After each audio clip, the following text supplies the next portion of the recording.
पाता है। और जीवन को ही जो नहीं देख पाता वो परमात्मा को कभी नहीं देख पाएगा, क्योंकि परमात्मा जीवन में जो सारभूत है, जीवन में जो प्राणभूत है, जीवन ही तो परमात्मा है। लेकिन हम तो कुछ भी नहीं देख पाते।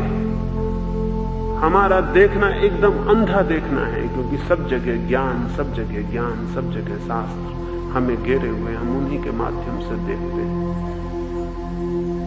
हम जान ही नहीं पाते।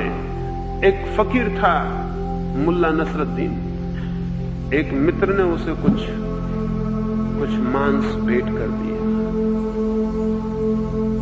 और साथ में एक किताब भी दे दी जिसमें मांस पकाने की विधि लिखी हुई थी। पाकशास्त्र रहा होगा वो किताब और मांस लेके अपनी घर की तरफ खुशी से चला। वो अपनी खुशी में भागा जा रहा था और एक चील ने झपट्टा मारा, उसका मांस ले गई।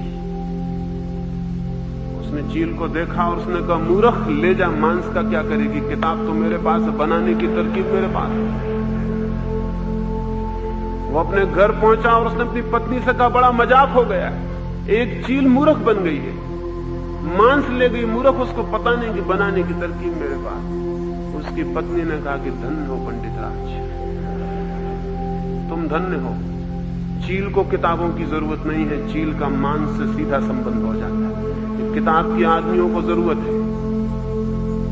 मजाक चील के साथ नहीं, तुम्हारे साथ हो गई है।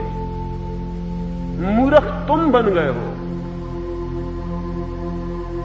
लेकिन हम सबके साथ ही मजाक हो गई।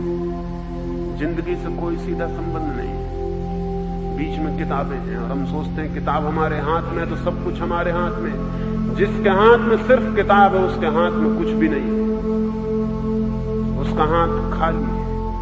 और खाली हाथ से भी बदतर है, क्योंकि खाली हाथ में कभी कुछ हो सकता था, इसका हाथ पहले से कचरे से भरा हुआ है, इसके हाथ में कभी भी कुछ नहीं हो सकता।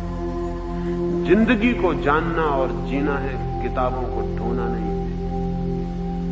लेकिन हम सारे लोग किताबों को ढोकर ज्ञानी बने हुए हैं और इसलिए हमारा धर्म से, सत्य से, प्रभु से कोई संबंध नहीं हो पाता। दूसरा सूत्र, ज्ञान नहीं, विस्मय। बूढ़ी आंखें नहीं, अनुभव से बूढ़ी आंखें नहीं, सीखी हुई बूढ़ी आंखें नहीं, अनसीखी हुई, अनलर्न, सीधी सरल बच्चों जैसी इनोसेंट निर्दोष आंखें, वे ही आंखें जीवन के सत्य को उगाड़ने में समर्थ होगी। ये मैंने दूसरे सूत्र के संबंध में थोड़ी सी बात कही।